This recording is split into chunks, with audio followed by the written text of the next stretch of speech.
Welcome, new and regular listeners. Wherever you are, this is Henrik Palmgren. We are available worldwide over the internet through redicecreations.com. We are dedicated to bring you some of the most fascinating, important, and vital information. Things that makes you think and question.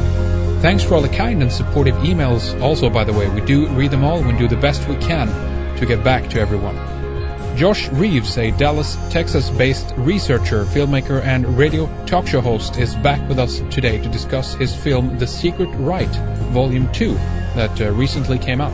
Josh was with us last in July 2011 discussing Volume 1.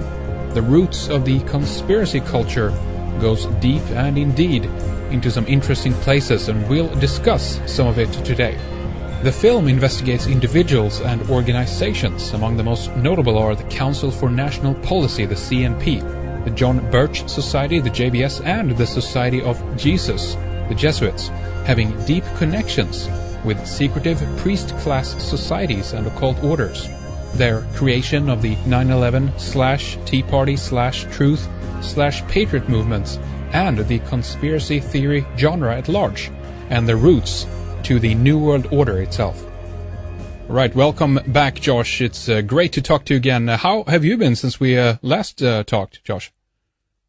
Oh, I've been great, Henrik. Thanks so much for having me on, and it's a real pleasure to be back with you again. I've been busy working on the various research and stuff for the radio show that I do in the films, and just been continuing to try and find new information. And so it's a real honor to be back with you again. I had a great time last time, so ready to get into it with you here today. You bet. This is going to be really interesting. The roots of the conspiracy culture are very interesting. They go deep and they go into some very interesting places. And we're going to talk about some of this today. This is things that are included in your new film, the latest release from the Global Reality. It's called The Secret Right, Volume 2. And of course, last time we talked about the first film and some of the other, overarching theories and things that you've been researching and working on. But first of all, I personally think it's not only healthy, but essential to question and to examine our own beliefs and where the information that has shaped those beliefs come from. Things that have, we've accepted as truths should be looked at again and re-examined to see if we're on the right track. And I'm personally a strong believer in highlighting the other side. Other sides of the issue. That includes not only the other sides of the mainstream, but also the other side of the alternatives as well. And, when many are looking in one way, when one subject or one idea is getting a lot of focus, it's essential to look in another direction or to look behind even to see what's going on and question why and how so many people ended up to focus on the same thing or believing something very, very similar. So the idea here is that, obviously disagreements and debates are essential to finding answers. And this question, Josh, about controlled opposition is something we're going to get into here as well. We can see this with most popular movements, I think, in one sense. Grassroots movements are taken over at a very early stage, or they might even actually be started by the very organizations that the groups supposedly are against. It's a very clever tactics. But first of all, Josh, great job on the new film. I got a copy. Many thanks for sending it. So, good work on that, Josh. Well, thank you. I appreciate that, and I was happy to send it to you. But yeah, that's absolutely true what you said there, and that was, I guess, for me, and the biggest thing, and that was a question that I have had a lot through the years, I guess, since I started researching this stuff in 2007, and that was, is it that it was co-opted later on, or was it that it was created very, very from the very beginning by these people, the power structure itself? And so that was something for me. That at first, I guess when I made Volume 1, I didn't have that answer, and I feel now that I more appropriately have that answer, and I think it's detailed in the film. And most certainly, yes, you're correct. I think these things were set up from the very beginning to kind of rope people in and to make people think that they're getting the real actual truth while giving them a false reality, as you mentioned there. And that's been a very effective tool. And I think that's what's great about Red Ice Radio is the fact that regardless of what people believe or don't believe, everything gets a fair shake here. And I think that's one of the most important things we can be doing is allowing people to discern for themselves what is the reality and what isn't, instead of it being prepackaged for us, as you mentioned, not only at the mainstream news level, but at the alternative media level as well. Yeah, that's right. And I think your film is something that everybody should take a look at that are into conspiracies and, as an effort and a way to try to balance their viewpoint and to question their, reality tunnel, as Robert Anton Wilson would say, I guess. All of this is, after all, right. I believe, subjective, and we want to create our own reality and not live in somebody else's reality tunnel. Right, Josh? Absolutely, and that's the whole thing that I found, because when I first got involved in this stuff in 2007 on the radio and whatnot, I'd been involved for years before that, but I was very much a mainline, truther and an Alex Jones fan and all that stuff, and very much, mainline. And then just the first week I started doing radio, synchronistically, I was interviewing Peter Dale Scott, and he mentioned this group, the CNP, and just from there I went on researching, and I immediately started finding all these connections. So for me, it was one of those things where I didn't go looking for this. It fell in my lap, and when the information fell in my lap, I had a choice. I could either ignore it and stay in that paradigm, or I felt like I was doing this for the truth, and that's what I wanted. And so I was willing to take that leap. And yeah, it was scary and not, not a very, comforting or happy thing to go through, because you're going through this thing where all of the people that you kind of built up as your heroes and the people that wanted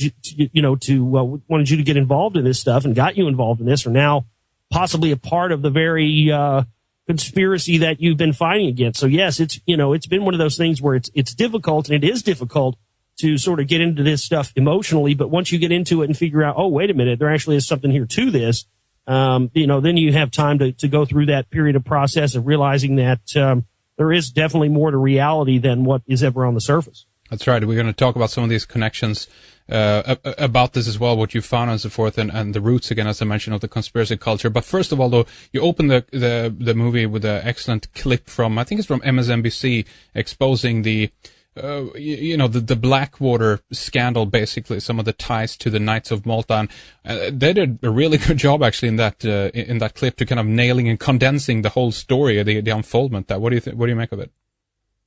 Well, that clip, to me, what was interesting the most about that clip is the fact that in The Secret Right Volume 1, one of the things I mentioned in that film is that during the 2 years that I was making that film, we had searched literally high and low everywhere, looking for clips on the internet and looking for also clips in news archives, past news archives, because a lot of the old footage I get in those films, Henrik, we buy those and purchase that footage from the news archives. So it's very rare and hard to find footage, but we could never find anything relating to the Council for National Policy. And then literally within just a few months after that film coming out, we have this, like you mentioned, this clip on MSNBC. And what was startling to me is that there's little things in there that Keith Olbermann drops in that clip, where he talks about the call signs of the Blackwater transport things being, the Templar 1 and the Crusader 2, and all this. And he mentions a couple of people being CNP members and Paul Bremer and being Knights of Malta and all this stuff. Well, it was interesting because I had never come across a lot of that information. And there's somebody in there he mentions being a CNP member. That was another one where I was like, okay, I'd never come across that. So it seemed very interesting to me that they were letting a lot of information out of the bag in that clip that was previously unavailable. And it made me kind of question the reasoning behind it. But I think that the reason is because it really took a shift as soon as we went from having a Republican president in this country with George Bush to having Barack Obama. So it seemed that they were willing to take a little bit of the ammo to use against, the right wing at that time. But again, I've sent Secret Right Volume 1 and 2 out to a lot of these news outlets. And you would think that if they were really wanting to expose the right wing, as the left wing media here in this country claims they want to, they'd be all over a film like this. But of course they haven't been because no, they don't want to, because it exposes their side as well. Well, exactly. This is what I'm getting out of it as well. What we're talking about here is an issue that is about controlling and subjugating the human mind and keeping the herd in the pen, so to speak. And you do this by offering them the controlled opposition and the opposition. You control the whole game, the whole chessboard, and you put your players down there, and then you let the people rally behind the various groups that you control. So one thing that's very accurate in all this, I think the analysis that comes out from the alternative movement, a lot of that too, is that we have a very, very controlled structure of left and right paradigm in that sense. And if we're stuck in that, then we're definitely stuck in that sense. But But there's also then a third option in some cases, or maybe fourth and fifth, what have you, that's being offered, I guess. But that doesn't mean that that's not either part of the same control mechanism, Josh. Absolutely, and that's really what this group, the Council for National Policy, this is really the purpose that it serves here in the United States. And they also have members that are outside of the United States as well. There's members of the Rothschild family that are members of the Council for National Policy. You have Stephen Harper, the Prime Minister of Canada, who's a member as well. These things reach far beyond the borders of the United States. But what they seem to do in these meetings, Henrik, from what we can gather, is that this is the place, and this is why they have so much secrecy surrounding it, why they don't want people to know who's there and where they're meeting and everything else, is because you have exactly that under one roof. You'll have these, we have here in the United States, we have like you said, the left wing, right wing, but within the right wing faction, you have 5 or 6 different or 8, 10 different factions. You've got Tea Partiers, and you've got, paleo conservatives. You've got, with the traditional libertarians. I mean, you've got all these subsections, and essentially what the Council for National Policy meetings allow them to do is to be able to coordinate all of these different groups under one agenda, under one roof, so that each one of these specific groups has their marching orders and knows how to execute the operation. And so that's, to me, I think why there is so much secrecy and no media allowed in these conferences, is because, a glimpse inside of one of these things would be a glimpse inside the divisionary structure and style of party politics. That's right. All the work you do is not all the work, but much of the work that you do is about the concept that all roads lead to Rome, basically. The Vatican, we can talk about the Jesuits and the Knights of Malta, and this is something I want to, get into a little bit later here. But what if we just for a moment shift over to the root of the conspiracy culture and what that might been? You detail a very interesting presentation, lecture, whatever you want to call it, by a Robert Welch, founder, as far as I know, of the JBS. Well, I'll let you mention who this guy is and why some of his stuff is important in your view. Okay, absolutely. Robert Welch actually was, what's interesting, he's a very interesting character because he's not really one of those people that you would consider to be, kind of a ringleader or any sort of, person who's up to anything sinister. I mean, this guy was a candy maker and a candy magnate here in the United States. And at that time, Nelson Rockefeller was getting very much involved in politics in the United States.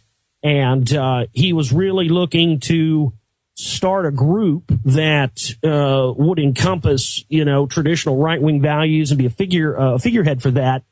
And Robert Welch at that time was getting ready to sell his candy company. And Nelson Rockefeller said, "Look, I'll make you a deal. I'll buy your candy company.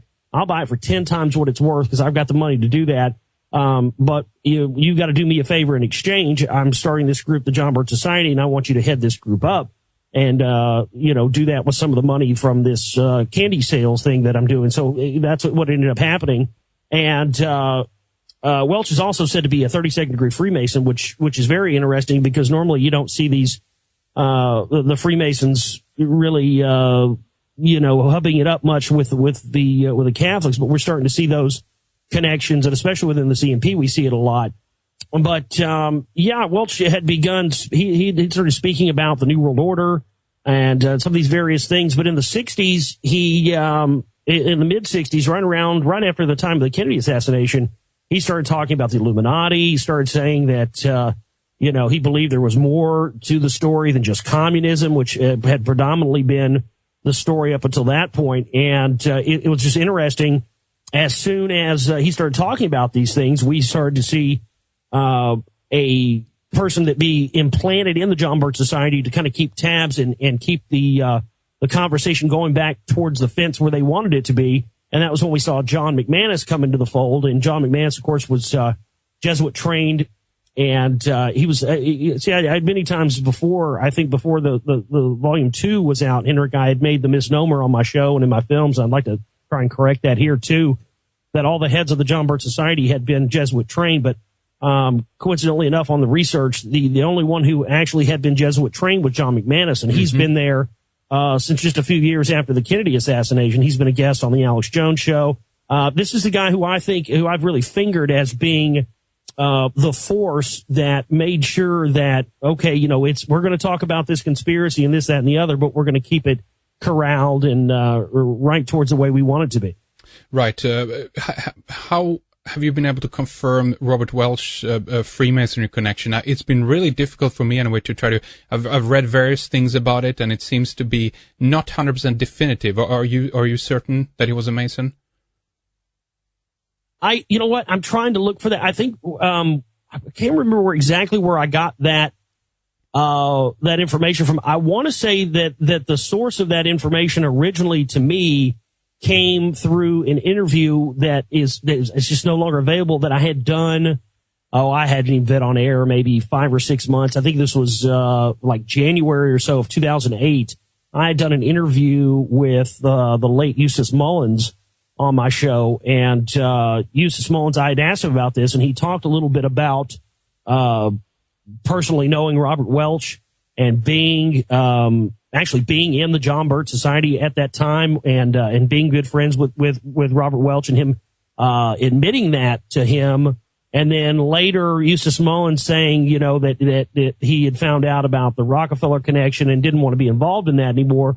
But then, just about a year or so ago, after Eustace Mullins had died, there's a video clip that had come up on YouTube where Eustace Mullins is describing being friends with the Hunt family and staying at their house, and he has a lot of connections to Willis Carto, who's also been connected to some of these white supremacist groups and Nazis and whatnot. So whether or not that information is credible, I don't really know for sure, but I think that if people could just go and do a search, maybe see what they come up with on that, we could find out for sure. But again, I don't really have any concrete thing to really point people to, but I was just kind of going on that from what Eustace Mullins had said on my show. Because that is, if that's the case, then because that's very interesting, because that really upsets the normal kind of conditioned idea you have about Masonry, I guess, in one sense. Again, it doesn't mean that everybody on the outside of these organizations have a full understanding of the mechanisms of what goes on in there and stuff. And even if just a membership or even a high rank within Freemasonry automatically means that they have a certain viewpoint or not allowed or are encouraged to allow to talk about certain things. But what was interesting to me is that Robert Welch talks negatively about the French Revolution, for instance, and the cult of reason, when, from my perspective, all of that stuff that was going on around that time with the Enlightenment had a Masonic origin in one sense. So it's like, why would he talk negatively about that? How is this puzzle, how does it fall together? It's a very complex picture. That's what I'm getting at in a sense.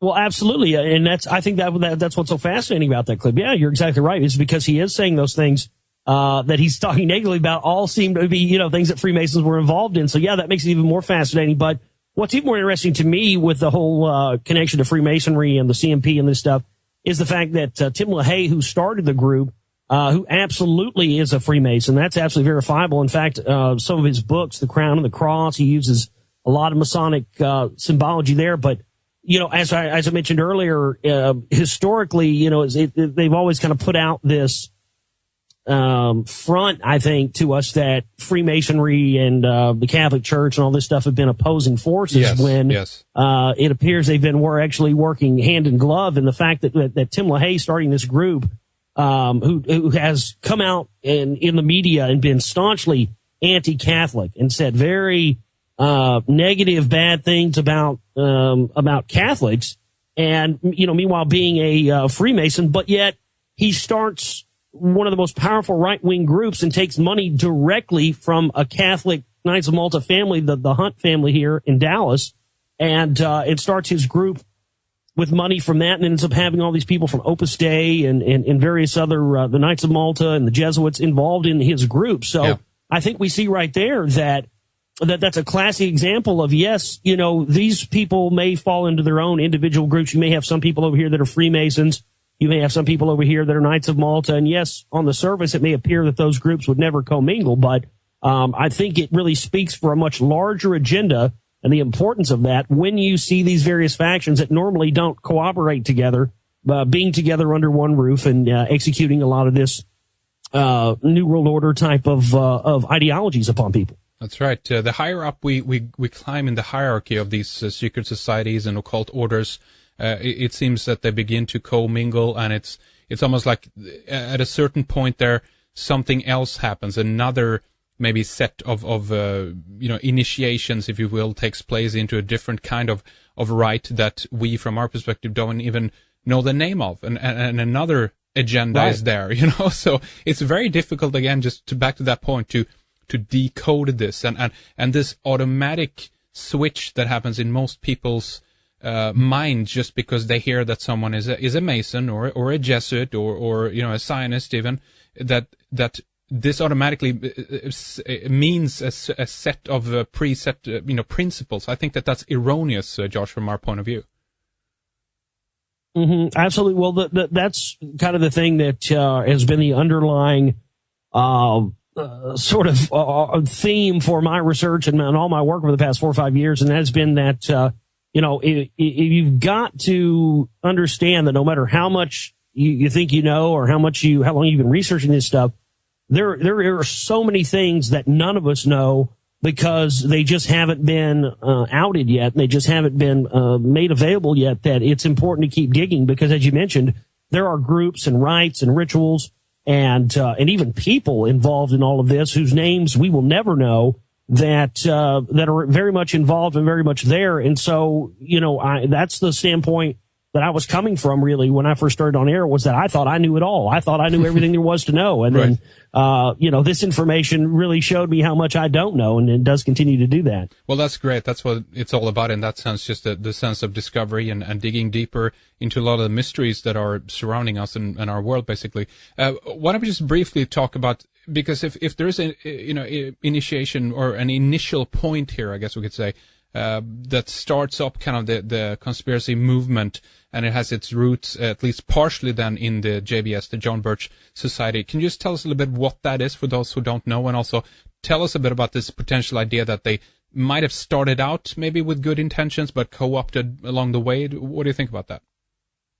Well, the John Birch Society, they what's interesting about the group, they originally started as they got their name from John Birch, who was the American military soldier who was killed by Chinese communists, and they had started this group to sort of be a group for anti-communism. This was the heart of the McCarthy era in the United States, where everybody was being labeled a communist, and the communists were under everybody's bed. And I think it's interesting because they sort of transferred that now in the modern day truth movement conspiracy culture, which very much has the John Birch Society involved in it to this day. And they sort of transferred that McCarthyism into a new neo-McCarthyism that I'm calling it now, with sort of the New World Order stuff, where it used to be everybody's a communist, and everybody's communists are hiding under your bed. Now it seems that anybody and everybody is just labeled New World Order, regardless of their affiliations, kind of willy-nilly. So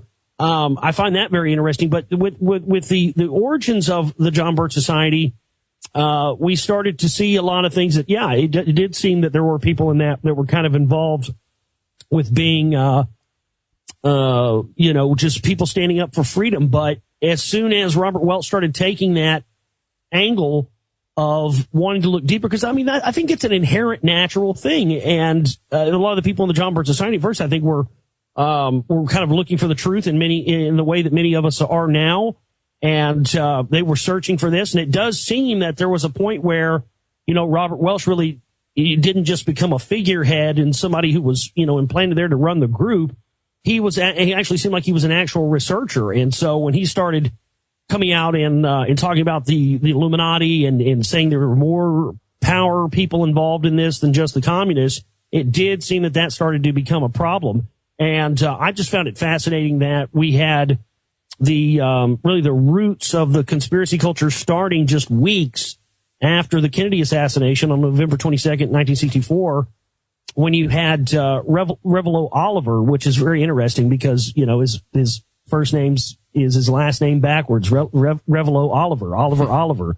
Who operates like that from a palindrome? That just seems very interesting. But he had put out this publication in the John Birch Society magazine that was called Marksmanship in Dallas, and it was this what is considered to be the first, real conspiracy theory type of thing that was being spun. And he told this story of, Oswald being a communist and it being a communist plot. And a lot of people for a long time believed that was the conspiracy. And there they were, right there at the very beginning of that, putting out that information. Of course, Reverend Oliver went on to form the National Alliance with William Luther Pierce, who wrote the Turner Diaries. That's been a major staple in a lot of the militia and sort of the right wing extremist type of literature for years and years and years. And so there he goes with him. And that's, there are a lot of people within the Patriot Movement, Truth Movement today who still believe in those white supremacist ideologies, and to find that the roots of that had its foundations in, the beginnings of the conspiracy culture and the beginnings of disinformation with, the claims of who was really behind the Kennedy assassination was just a fascinating thing. And of course, another piece of information that I had found during the course of this research that I was never aware of was this guy, John Russolo, who had, on behalf of the FBI, John Russolo, Harry Dean, who had infiltrated the John Birch Society in 1962 on behalf of the FBI. And, this guy was in there in the late 50s and late 60s. He was hearing all kinds of talk of them saying, that they were going to kill Kennedy and they were going to kill Kennedy in Dallas. He had very specific information from Republican Congressman John Russolo, who was a John Birch Society member at that time, former Army General Edwin A. Walker in Dallas at that time. And, he had recordings, tape recordings. His books, Harry Dean's books are very, very hard to find now. I've seen a few on Amazon and they run in the couple of $100 because, they just suppressed this information because he specifically names in that book John Birch Society members being directly, not just, talking about it, but being directly involved in the Kennedy assassination. And to see how that information on Harry Dean has been, really, it's almost impossible to find on the internet as well. I've gone and looked for some of his books and have found a few of them. But it just seems that there's been a massive campaign to keep Harry Dean's information out of the truth and conspiracy culture because, again, he fingers single-handedly the John Birch Society in there. When you look at things like Alex Jones getting his start from family members and stuff like that, being in the John Birch Society, when you look at how many people have been involved with this group through the years, it just really, really starts to paint a picture of controlled opposition and of gatekeeping. That's right. It's such you do a really interesting portion, obviously, on the JFK and RFK assassinations as well in the film, but it's such a mess, though. This whole story. Obviously, just people like Oswald and Clay Shaw and all the others. Were they mind controlled? Are they joining socialist organizations to put focus on them? We have the ideas of double agents, triple agents, and they themselves at this point might not be aware of who they're working for or who they're joining to put focus on this group or that group. It's an incredible mess, isn't it? Do they even themselves know what they're doing anymore? What do you think? Well, I think I think that may be on the surface. It may appear that way that that these guys are running around like chickens with their heads cut off, and they don't know they're flipping sides. They don't know who's with who. But I think that when you really get down to it, there becomes a more direct, clear line of who these guys are working. Especially when you look at the fact, like you mentioned, Clay Shaw, David Ferry, all these guys who were involved at the highest levels with the Kennedy assassination. All had connections back to the Knights of Malta, as well as all of the CIA, the big sacred cows at the CIA that Kennedy had fired, and when he had threatened to splinter the CIA into a million pieces.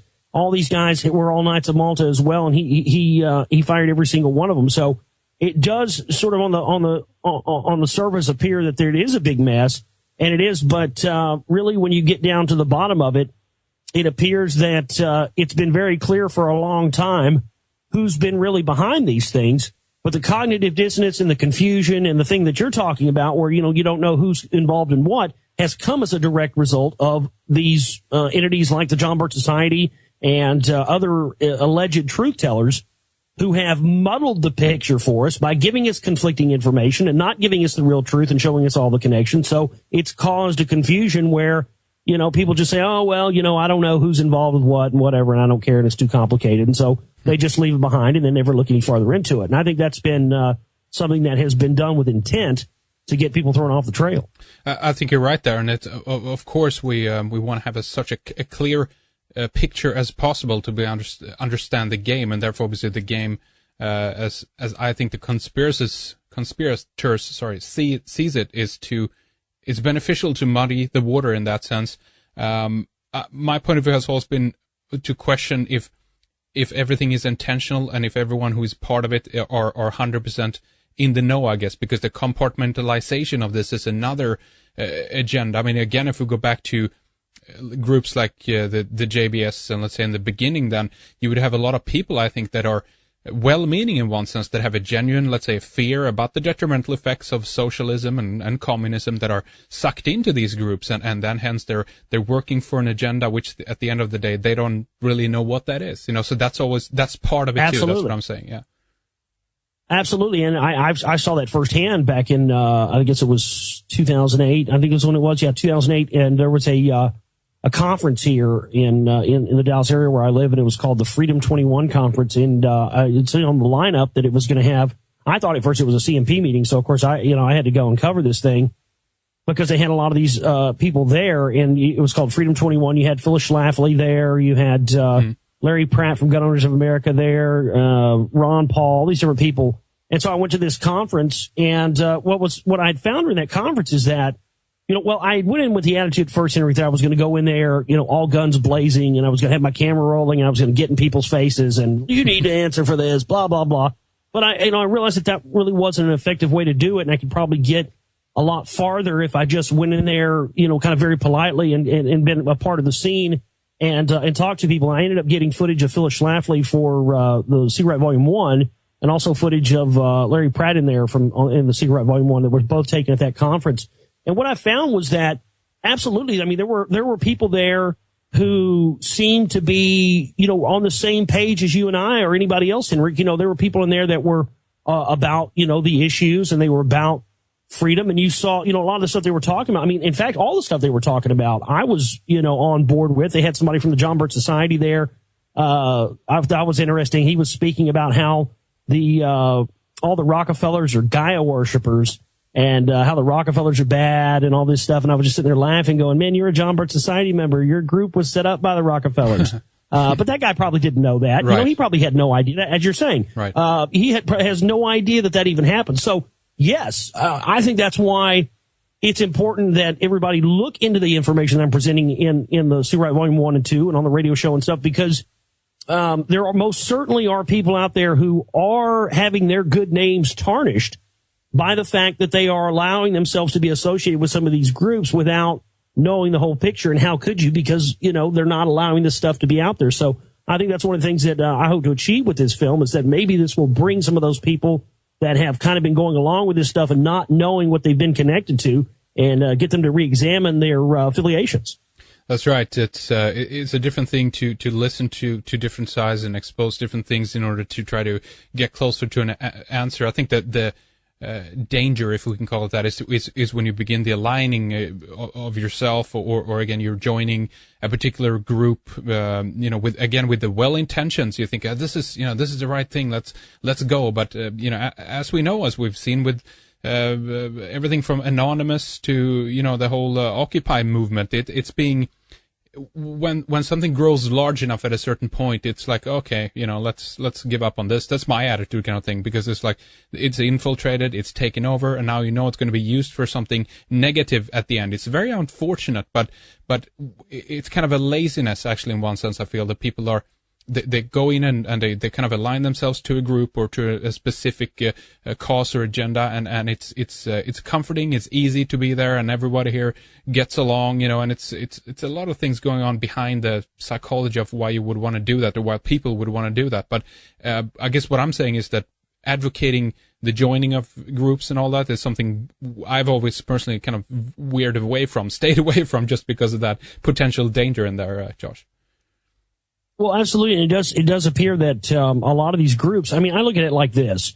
If you wanted to control something and you wanted to control the flow of information, the easiest way to do that would be to have, and this is kind of what they do in the Council for National Policy, is they'll have, various different individuals who will handle different elements and aspects of the operation. You'll have one person who specifically talks about, fluoride in the water. You'll have one person who specifically talks about 9/11 or whatever have you. And, it's the reason I think that they do that, Henrik, is because, if let's just say that you're someone who you just woke up to the conspiracy of 9/11, let's just say that, and you have no idea anything about Alex Jones or a 9/11 truth movement or any of that stuff at all. And so you find out, you get some information, you find out 9/11 wasn't what they told you it was, and then you're angry and you want to do something.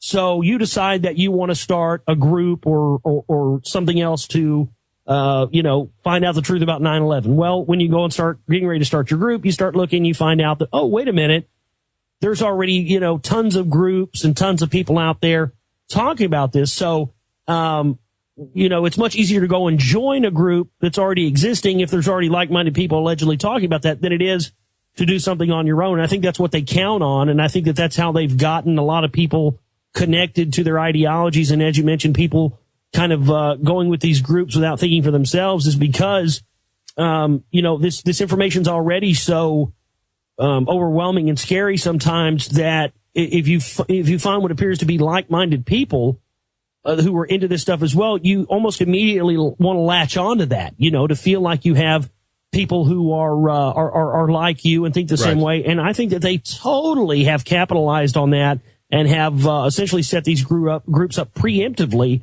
to get people roped into them. So, from the very onset, they have no idea that they're following a false ideology. That's right. And at the end of the day, too, we have the creation of divisions and infights, and it's kind of just like religion at the end, like fights between Protestants and Catholics. It divides people, and it's just a big mess that happens of all of this stuff. But if we, for a moment, Josh, focus over, we'll go back. I wanted to briefly talk a little bit about William F. Buckley. He seems to be the kind of the guy who took over after Robert Welch, if I'm not mistaken, and he has an interesting character. He died a while back too, a year or two ago, I think, maybe more. Yeah, he's one of those guys that always seemed to pop up. And what had happened there was that William F. Buckley had started to right as soon as they began talking about the Illuminati and some of this various deeper stuff. He had renounced the John Birch Society in public because Robert Welch had made claims about Eisenhower being a communist. And we started at that moment to see this, what I believe to this day to be phony division and a sort of a split that was caused intentionally to get people further divided and to cause this schism within conservative politics at that time, because you did have people who, didn't really care what William F. Buckley said and continued to go on with the John Birch Society, even though it really hurt their numbers. And you had people that went to the William F. Buckley end of it, in his magazine and all that stuff, and sort of became the, what the right-wing party was established and known as. And that's really where you started to see the John Birch Society and the conspiracy theorists and stuff, starting to be relegated to a fringe. Of course, you look at William F. Buckley's connections. I mean, my goodness, Knights of Malta, Skull and Bones. I mean, all the way across the board with this guy. And, CFR, it's just amazing.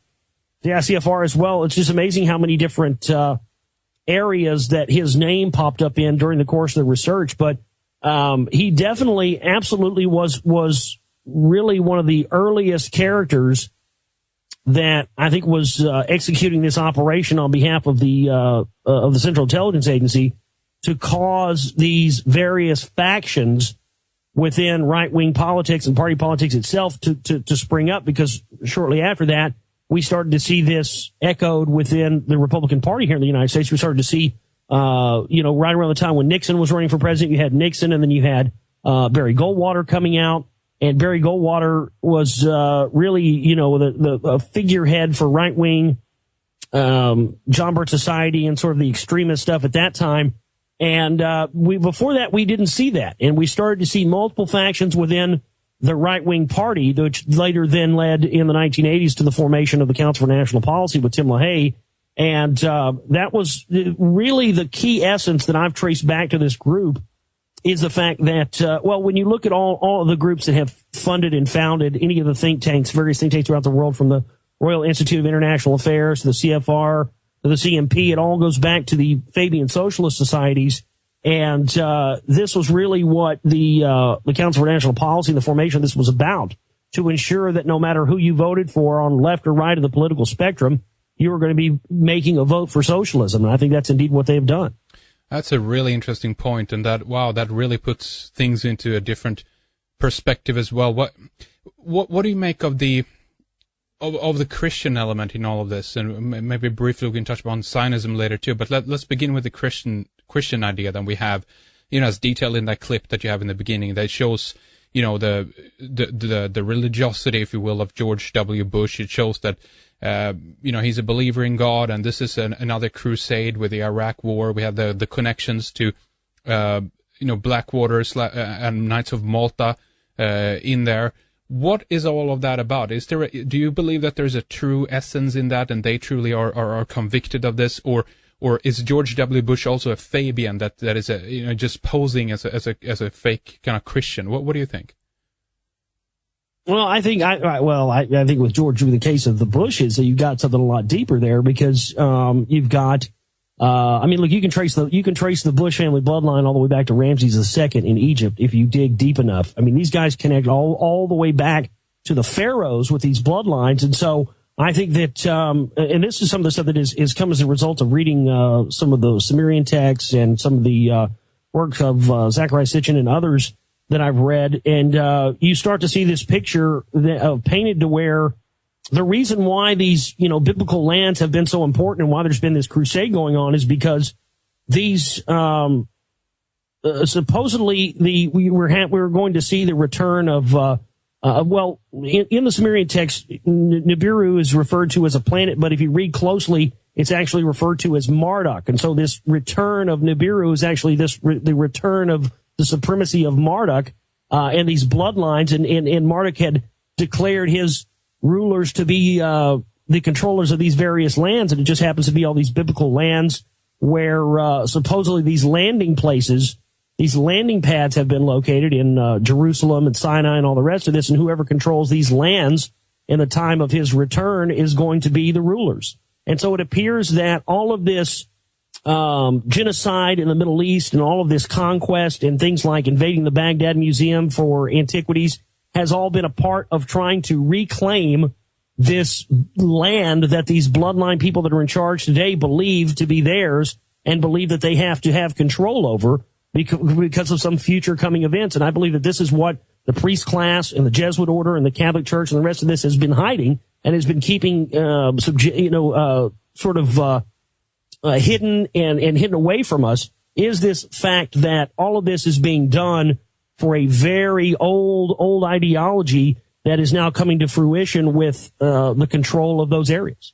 Now, there are some, Josh, that claim that this is a ruse as well, and point to for instance, one of the connections between Sitchin and the fact that he had an office in Rockefeller Plaza, some of the interest that is behind his work in that sense, and that they've now created a myth surrounding both the Sumerians. I mean, my point has always been, all right, we have the work of people like Michael Heiser, very interesting stuff that deconstructs some of Zachariah Sitchin's points and shows a different story there.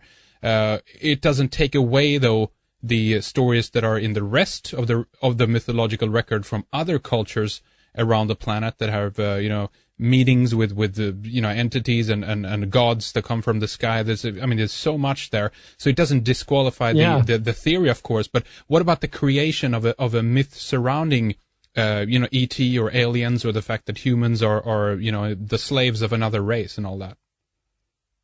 Well, absolutely. I mean, it's definitely a possibility. And that's one of the things I've been looking into lately is that, the possibility that some of these things aren't actually coming from outer space, as we've been told, but possibly from inside of the earth.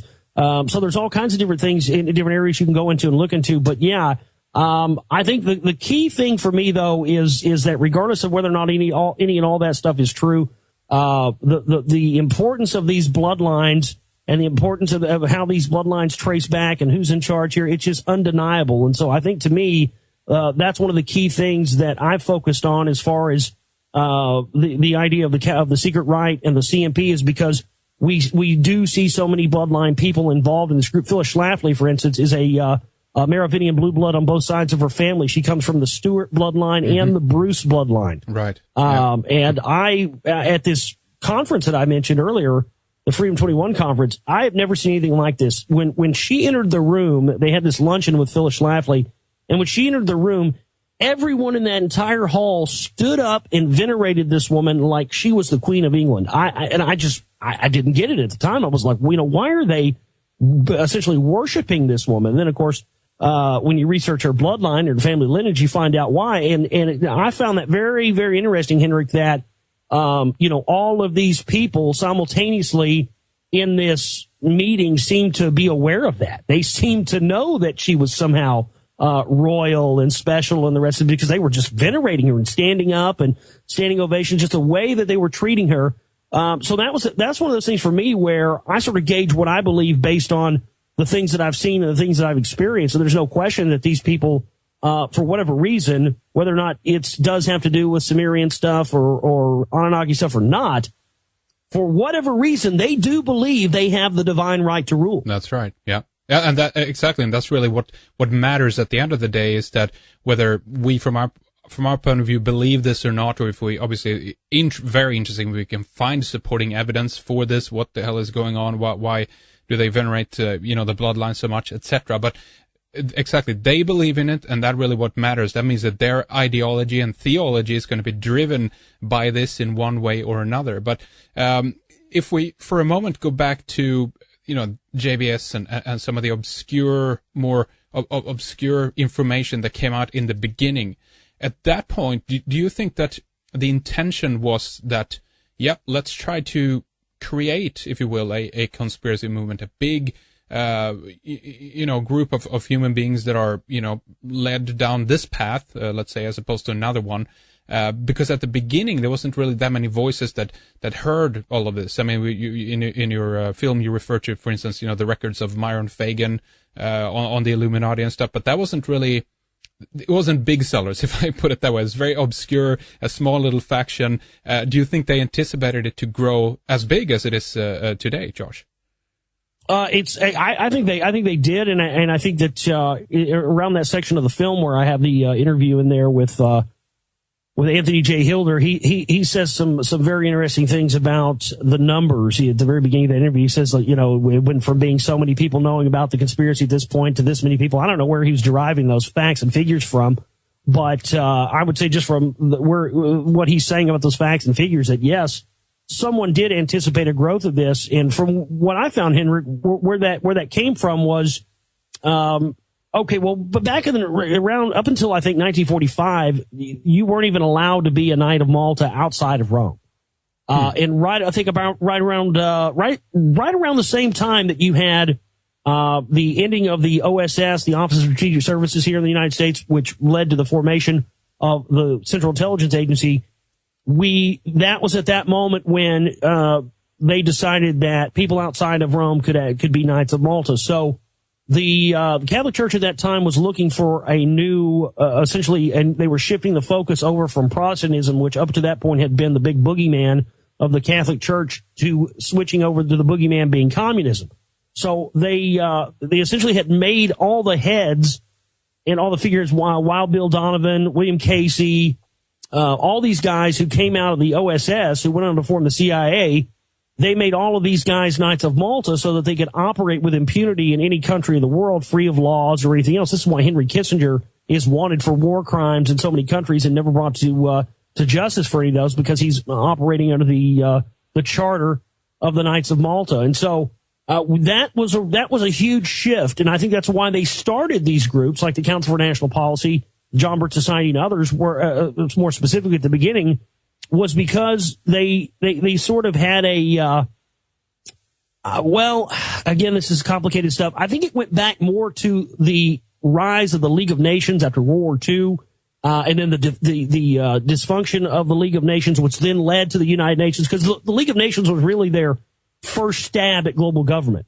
And Carol Quigley and a lot of people had written in their works that they were afraid that people would not be sophisticated enough to understand why there was a need for a global government, and they would rebel against this. And so during that time, it was important for them to start coming out with groups that would sort of label conspirators, communists, people who were working towards an alleged agenda of a one-world communist government, to deflect away from the powers that be within the United States and other countries as well that were actually working towards an open world government, but they wanted to make it appear that there were some other, sinister forces that were behind it that were the enemy, so that people didn't know that actually it was the people that were up front talking about the conspiracy that were very much involved in trying to bring this in. So you have some great clips from a documentary about the Jesuits in your film as well, where a little bit of the Vatican II, the Second Council, is addressed, and there is some questioning there whether things in the Vatican and their agenda has been taken over. As you before, there's this little perception that there's been a fight between Freemasons or Freemasonry and the Vatican. That's always an interesting little aspect there, but there's just so much to it in the way that the Vatican also has been reformed. But do you believe that the agenda of the Jesuits and their army, the Knights of Malta, is pretty much consistent, and that they've managed to stay pretty much intact, or have they been infiltrated to a certain degree as well, Josh? What do you think? Well, I think that there's so much secrecy surrounding the Jesuit order itself, because you have to look into the origins of this group, and when you look into that, you sort of see the origins of the Illuminati and the Los Alumbrados Society, and long before there was the Bavarian Illuminati or Weishaupt or any of that. And it does seem that there's been a consistent theme with the Jesuit order throughout the years of being, the military enforcement arm of the Vatican, meaning, our ideologies will prevail, and we're willing to kill and use an army to do it. And I think that's when you really historically look at all the different events that have gone on through the years, you start to see this picture where Jesuits are considered to be the highest education you can get is a Jesuit education. A lot of importance. That's because they have a lot of these teachings that go back and that are hidden to the rest of the world. So, while I think that the Catholic Church itself and the regular white Pope and all that stuff, I think a lot of that is just front dressing, window dressing, just like, any other puppet or figurehead or president or anything else.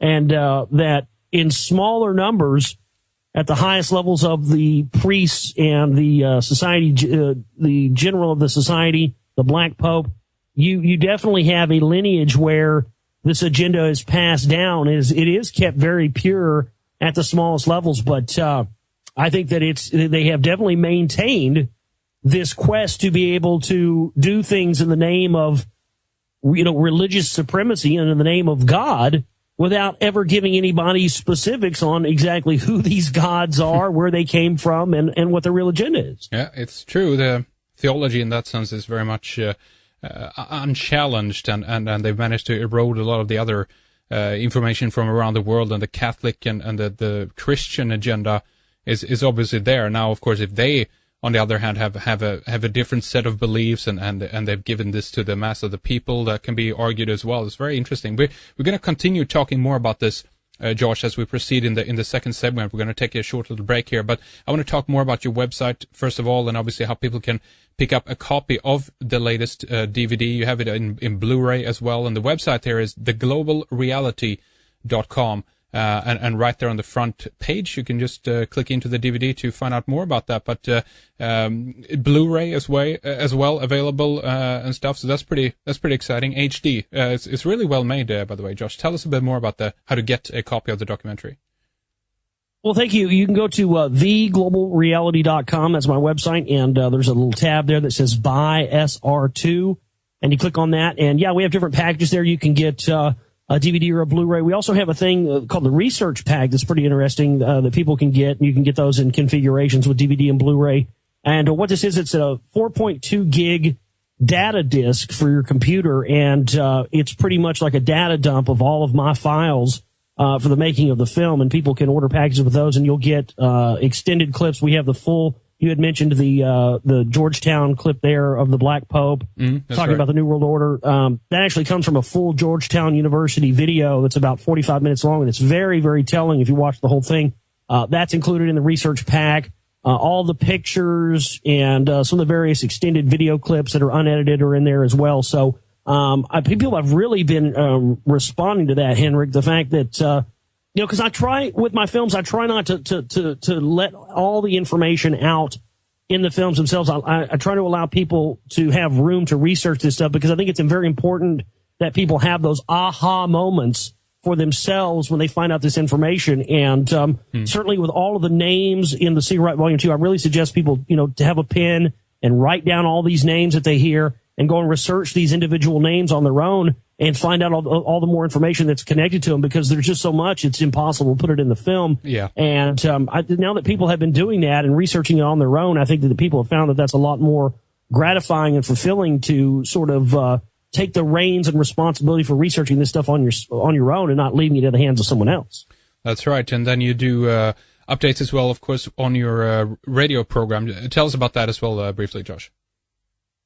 Yeah, that's Monday through Friday at midnight Central Standard Time there at the network, and there's also archives and YouTube videos and all kinds of stuff. But yeah, that's how people support us, theglobalreality.com. Excellent. That's the website. Links up on redicecreations.com as well. Stay with us, Josh. Really interesting stuff. We'll continue talking more about the film and about the research and about the work. We'll be right back.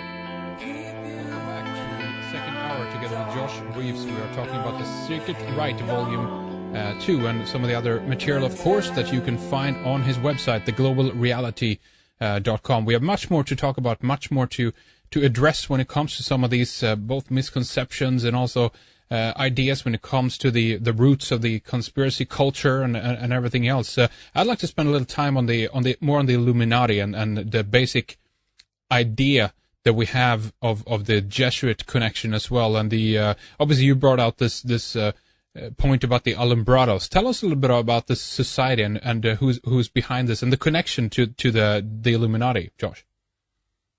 Well, you had this group appear in Spain that seemed to be operating on some ancient knowledge, and they were seeking to essentially find and teach and learn about this thing called the inner light, or what we know as enlightenment. And so what was interesting about that group is that's where we saw St. Ignatius of Loyola, who went on to form the Jesuits, was involved with this group, and the foundations for the Jesuit order seem to be really rooted in these Alumbrados teachings. And this is where men were being taught that this power that the quote-unquote gods had also existed within every man, so long as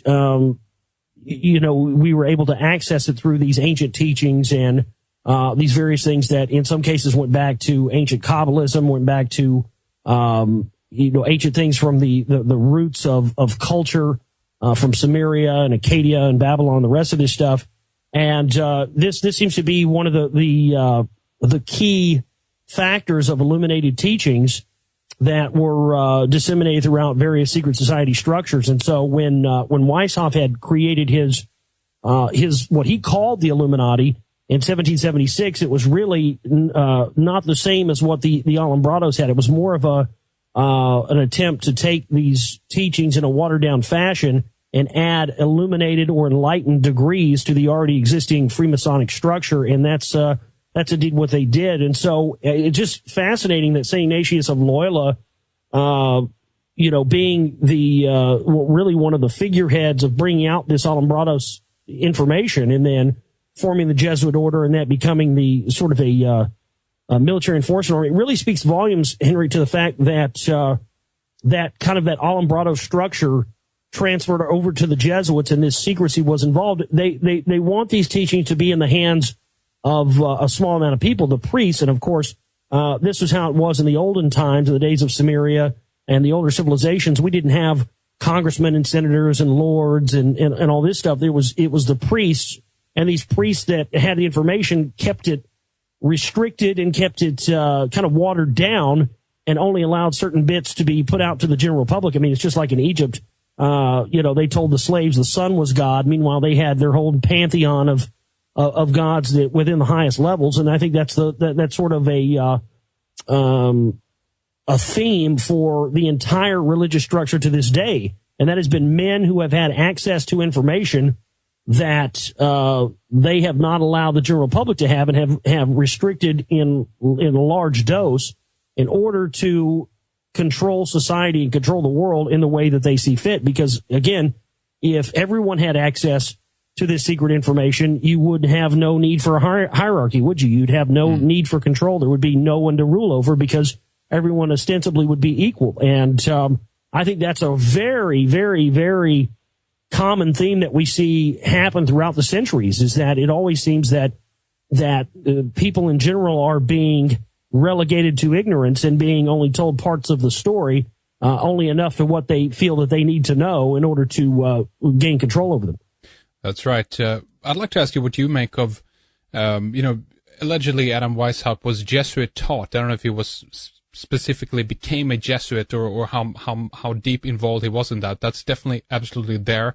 But then if we look at some of the activities of the order, the perfectabilists, we had a lot of royalty joining, of course, to some prominent names like Ferdinand of Brunswick. There's a number of people in there. But it was also it was built on some of the enlightenment principles allegedly, and also incorporated into this was then the destabilization of certain monarchy and the current ruling class at the time. And as far as I've been able to tell, that there's nothing that seems to indicate, at least officially, of course, that they were Satan worshippers or anything like that. This is more of was a political movement, and so it's a lot. There's so much misconception, of course, about the Illuminati. And granted, I understand that there's an official version and then, of course, an unofficial version as well. But if we just focus a little bit first on the Jesuit aspect here, how influential was this to Weishaupt, and how much of that did he carry with him, do you think? Well, it seems that from what I've read and what I've researched, that Weishaupt was essentially charged with going and finding the rest of the information that the Templars had when they fled to Scotland to form and later form Freemasonry after the Catholic Church had forbidden the Templars to practice anymore, and they had all that stuff, heresy trials and all that. It seems that Weishaupt was sort of the guy who was sent in to find the rest of the information, and so that it would give the Jesuits more power. And with being the person that was going and finding that, he was sort of the messenger of it and the carrier of that information. And so because he had access to that knowledge that very few other people had access to, other than the highest up people in the Jesuit order at that time that he then transferred the information to, that put Weishaupt in the position to have possibly a lot of power, because he was one of the few people who knew these deeper teachings and these deeper stuff that went back to Solomon's Temple and things of that nature. And so, yes, it put him very much in a position. You're absolutely right. It wasn't about Satan worship or any of this stuff, but what it was about creating a new faction and a new order of individuals. And you're right. It very well could have been a case where it could have been possibly had the intention of being started as something good. But, again, there's this overarching theme throughout history where, absolute power corrupts absolutely. And I think that that's the case with Weishaupt, where, I think he was trying to set up his own little shop and his own little power structure because of the heaviness of the information that he had in his possession. And so, I think some of these groups went underground and went on and splintered off and to form other groups. And certainly the secret society structure that came to America, that existed in all the universities and was set up on all the universities like Yale definitely came as a result of the Weishaupt thing. So I think that the intent and purpose behind all that splintering was to water down these original teachings and to still keep the teachings and the fact of, man actually having the inherent power of the gods inside of it, if we only had the knowledge to tap into it,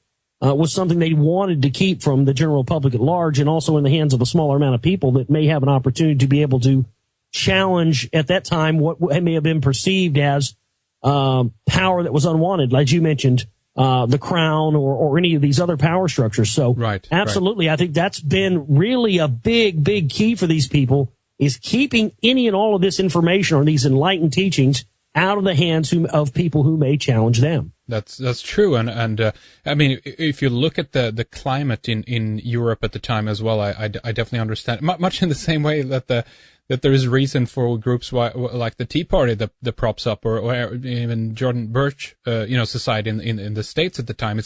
I think we need to look at it a little bit from the same point of view here, because the Illuminati at that time, then they had reasons to form, politically speaking, the shitty conditions in Europe, and they wanted to, I think, also then control dissent against the royalty that started to grow in Europe. So I think the rationale was, okay, let's create a group, potentially it's one of the theories, let's create a group that can represent an anti kind of royal approach, and at the same time then attract certain people from royalty itself, and use their power to advance the agenda of the group, of course. But this is a way, again, to create or to control the opposition in one sense, if it's true that the Illuminati really was the creation of the monarchy, and they were seeking to continue their own reign, possibly. This is, again, there's two different sides to this story, of course. I don't know which one you favor, if any of these, Josh, but just that's an interesting point. I think that there is a reason politically for why this was created at the time, but the question is, was it controlled opposition, or was it kind of the real deal, I guess? What do you think? No, absolutely. I mean, I think that's absolutely an argument that needs to be made, because I don't know for sure, Henrik. I really can't say, but I mean, it'd be hard for any of us to say for sure. But I think absolutely what you're saying is true. There is a precedent for the fact that, yes, they wanted to have groups that were a challenge to the crown or the challenge other power structures, but they also wanted to make sure that those groups were controllable and didn't become a threat to their power structure itself as well. And absolutely, I think that's very much the case in the modern structure with the John Birch Society and the Truth Movement and the rest of this stuff, because you hear people say that they don't believe in left-right politics, or they don't believe in the left-right paradigm, but yet they'll say go and vote for Ron Paul, or go and vote for this right-winger and go and support this. So you can kind of see that thing where, okay, well, which one is it? Do you either not believe in left-right politics, or do you want people to support the system? And I think that's been the problem, is that people have been confused and been duped by people who were saying they don't believe in the current political spectrum, but saying, okay, well, in this case, disregard that and go vote and go support this right wing. I think that causes this thing where, regardless of whether or not you go into a ballot box and write Donald Duck's name in on the ballot, you're still verifying to the power structure that their system as it stands is okay with you. You just don't like the people that are running it. Yeah. And I think that sets up a very scary thing, especially with these CNP types, with the Christian Reconstructionists and the people who want to bring in this theocracy and a religious rule throughout the globe. And that is indeed what these people want to do. It's definitely true. What do you see as the fix, I guess, to that? There is a lot of people out there who are like, as you say, I think they vote for certain people because they see it that it's the best of the choices, although they might not prefer, who they are and so forth. And some to certain people seem like a very good option. But what do you suggest instead? Non-compliance? How do we can begin to unplug people from the system, from the matrix in a way, Josh? Well, I mean, that's kind of a hard question to answer, because it's very inducive to the individual themselves. I don't think there's one bulletproof way for each individual to say, this is how you unplug each person from the matrix. I think that everybody There's so many issues that everybody out there can resonate with at least one of these issues. And I've talked to so many people through the years, Henry, and every person I've talked to has had a different story about how they got into this. Some people got into this stuff through UFOs. Some people got into this stuff through 9/11, et cetera, et cetera, et cetera. And so to me, it really doesn't matter how you come into it, so long as you are, not getting caught up in some of these divide and conquer schemes that are being laid for you. But I really suggest to people, what I suggest is non-compliance in the system, not voting at all, not registering vote, and really trying to not participate in their systems at large and getting that to spread. And there are many people that are doing that now. And I think that that's the biggest signal that you can send these people is that, look, I'm not buying into either one of your phony paradigms now. And I think that's why they have so many different factions within the different parties now, so they can ensure that no matter what, they get the people voting for somebody and participating in this system all over again, so that the vicious cycle just continues and never ends. That's right.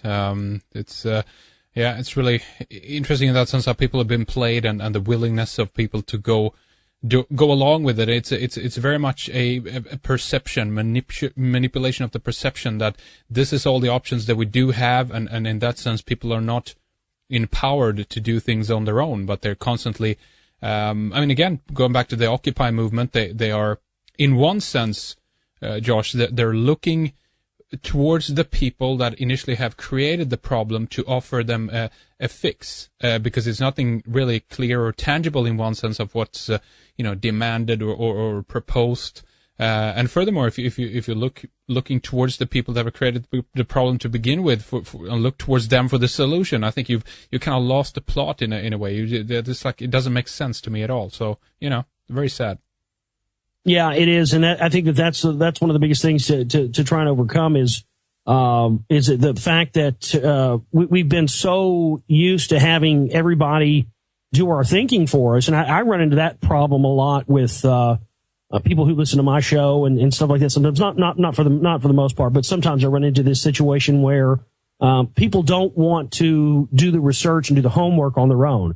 They want you to give them all the information there is, and they don't want to have to do the work on their own. And I think that's so dangerous to participate in, because then you're putting your knowledge and what you know in the hands of someone else. And to me, that's what got us in this problem to begin with. So we definitely need more people. That's, as I mentioned in the last hour, that's why I try to get people to look into the information I've talked about in the See Right Volume 1 and Volume 2 for themselves, and to expound on that information and to research each of the individual names and the different groups, because I'm telling you, there's more to this story than I've been able to put in any of these films, and you're doing yourself a huge disservice if you don't research all of this stuff on your own. And I think that's the most important thing, Henry, is taking back and reclaiming for ourselves our own personal knowledge, and again, not putting it into the hands of a teacher or a figurehead or something else. And that sort of system is what they've gotten us accustomed to and used to. And I think a lot of people just fall into that inadvertently without thinking about it, because it's just so natural,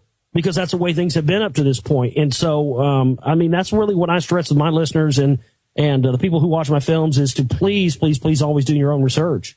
Well, it's true. It's very true. I think, and then another side effect you get of this is that people develop, kind of hero characters, I guess, and then another set of consequences to this is that if you then, let's say, or the person that is getting the projection of all this hero stuff onto them in one sense, if they don't go into a certain aspect, or if they've forgot to mention an area, that they're accused of intentionally misleading and things like that. Why didn't you tell me all the things about this or that? When it's like, well, if we've encouraged you to do your own research and look into this, for yourself, this is what should be done. But it's almost like it turns on its head pretty quickly as well. And the people who are looking to a figurehead or a hero in that sense, kind of can equally, snap against them in the next second as well. It's a very weird situation, all of this.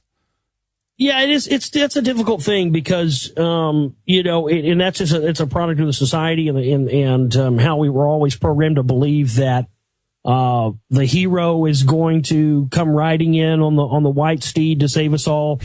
That's a big problem, I think, in here in the United States, and with the truth movement and stuff with Ron Paul.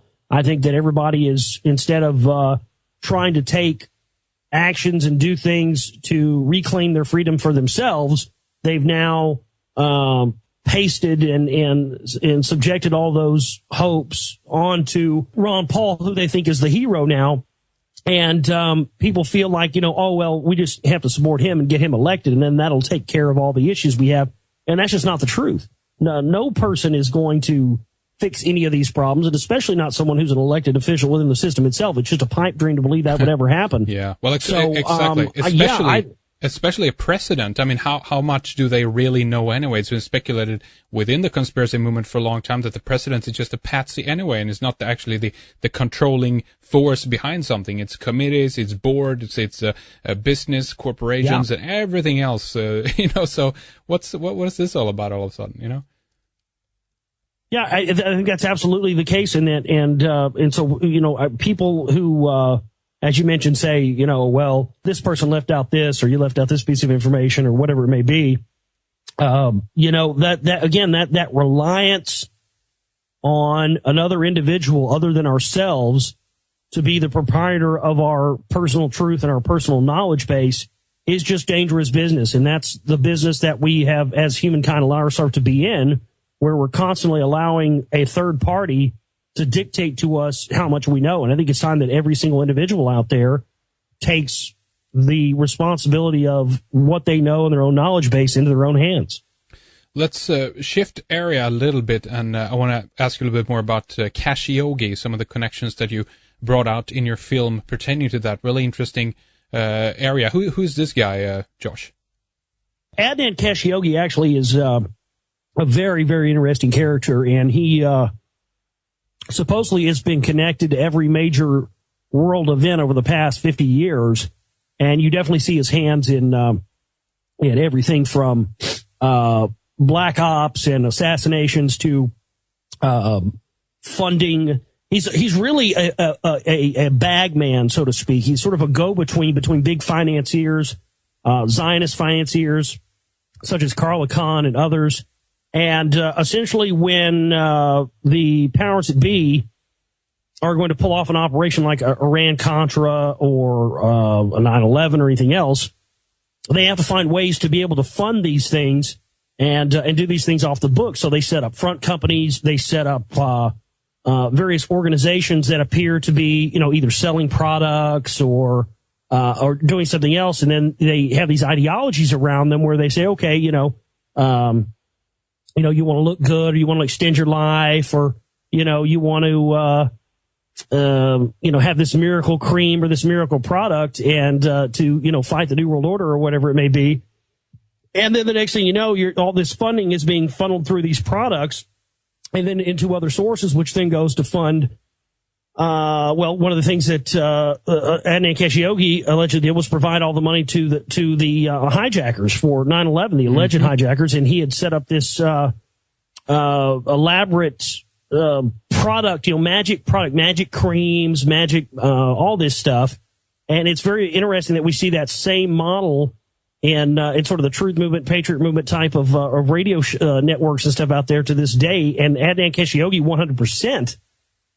Created that, but this guy he runs in a lot of circles with movie stars and musicians. Specifically, he's very obsessed with rock stars and musicians. And the rock band Queen actually wrote a song called "Khashoggi's Ship" about a party they had on his ship. And I started finding all these connections to these various groups that were operating out of Minnesota, in the Minneapolis, Minnesota, the same area where the Genesis Communications Radio Network operates out of.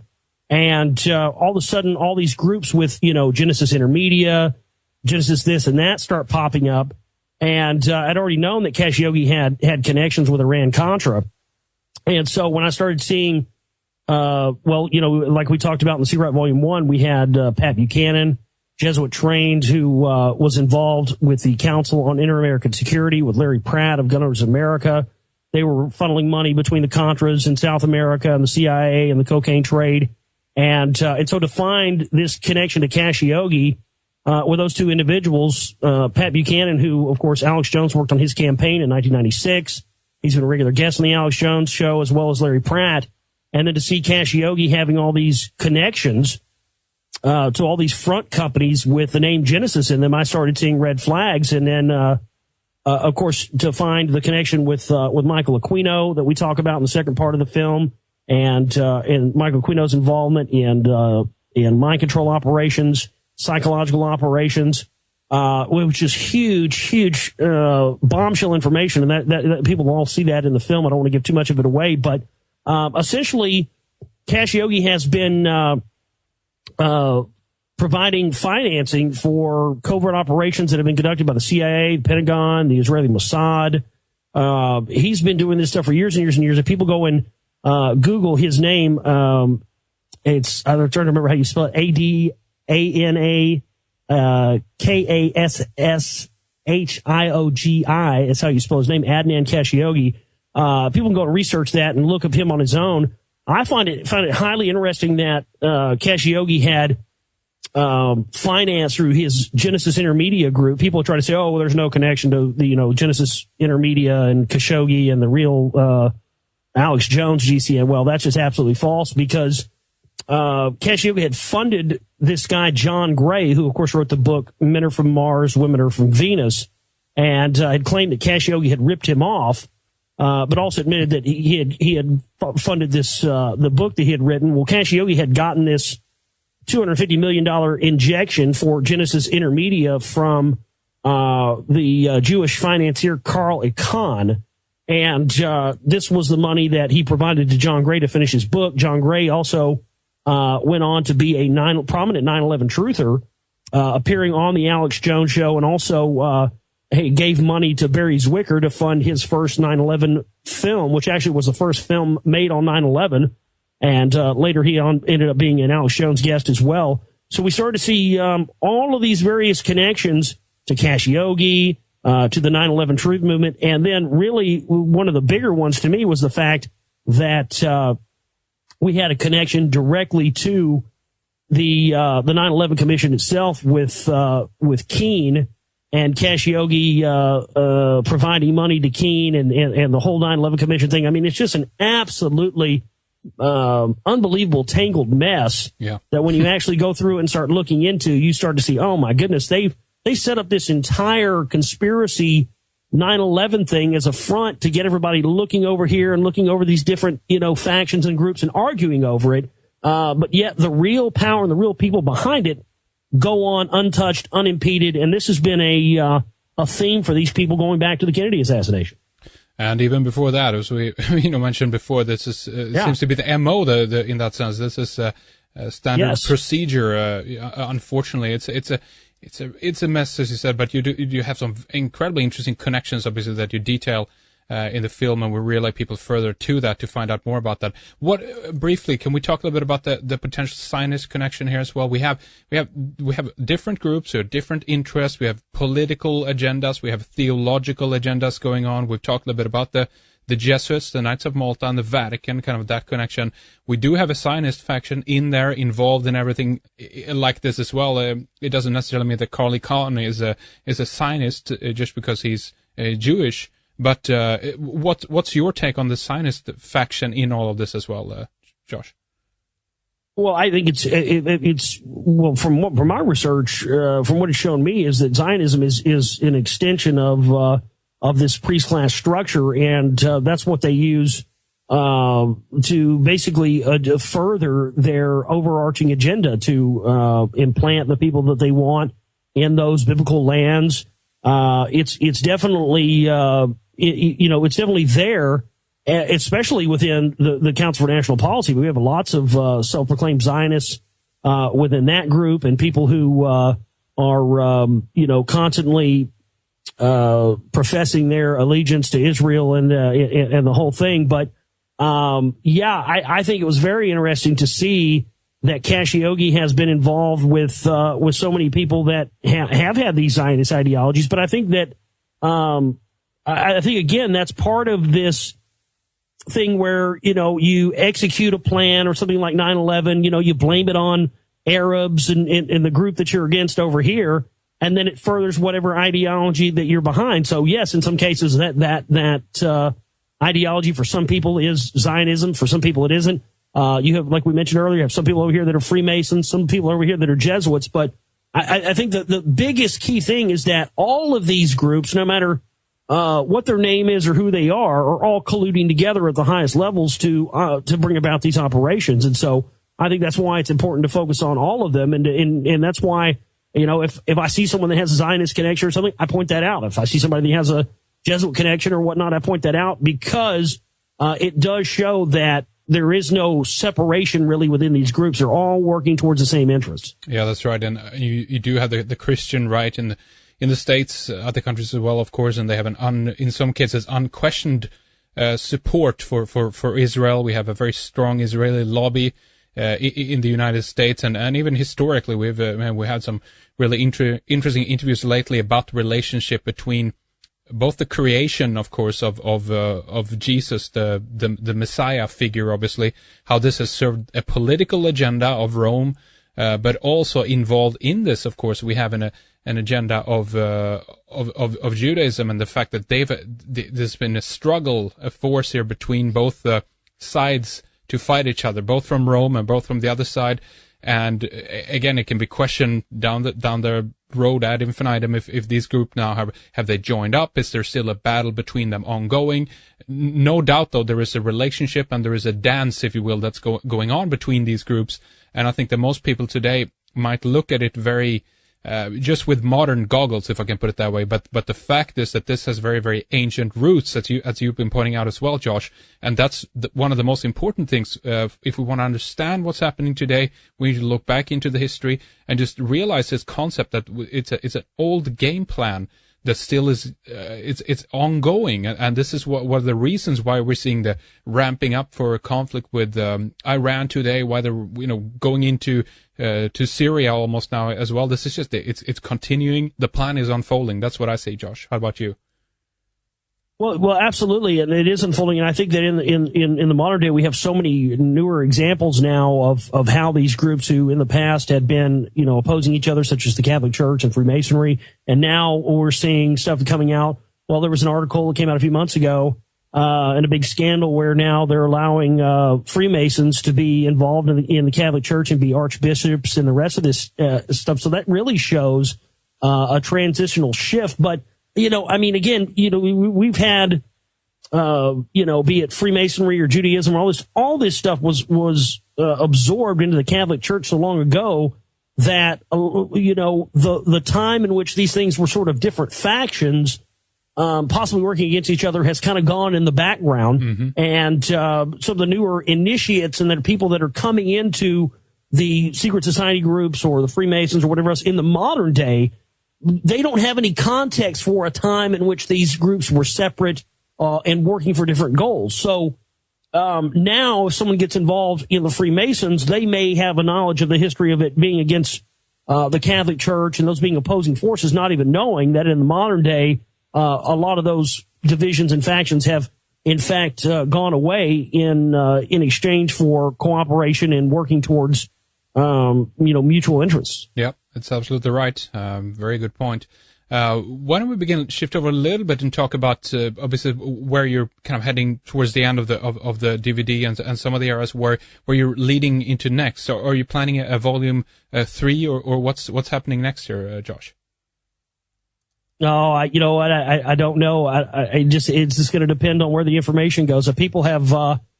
People kind of ask me if I would make a volume 3 because there's a lot of stuff that I left out in volume 2 and maybe I'll do that eventually. I just don't know yet, but I really am trying to focus on for the next film, but it's kind of up in the air just because we don't have a budget and all that stuff for the next film yet. But I'm really trying to focus on the next film into some of these ancient and buried societies and civilizations that I'm finding now are all over. I'm sure they're all over the world, but specifically here in the United States where I live.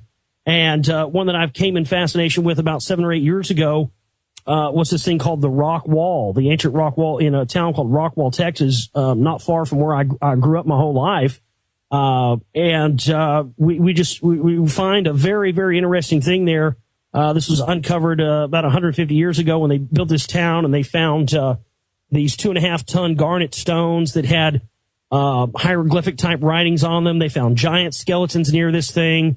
It's a 20-mile wall buried under 30 foot of mud and dirt. You have to dig about 30 or 40 feet down to the bedrock to find this thing. What's interesting is that they found blue shale deposits above the top of the wall, meaning this thing had been built before the Pleistocene era. They found shark's teeth embedded in the outside of this thing. There's been paleomagnetic surveys that have been done where the people who have found information on this wall have not wanted their findings to be put out there until after their death. We have things such as the wall being a masonry wall that is held together with something called a geopolymer, where multiple different types of crystals have been brought together and used to create this wall. And some of the estimates that have been done on the age of this have gone anywhere from 50,000 to 100,000, 500,000 years old. 50 million years old. And so there's a lot of stuff that surrounding that, a lot more stuff that I'm finding in my research.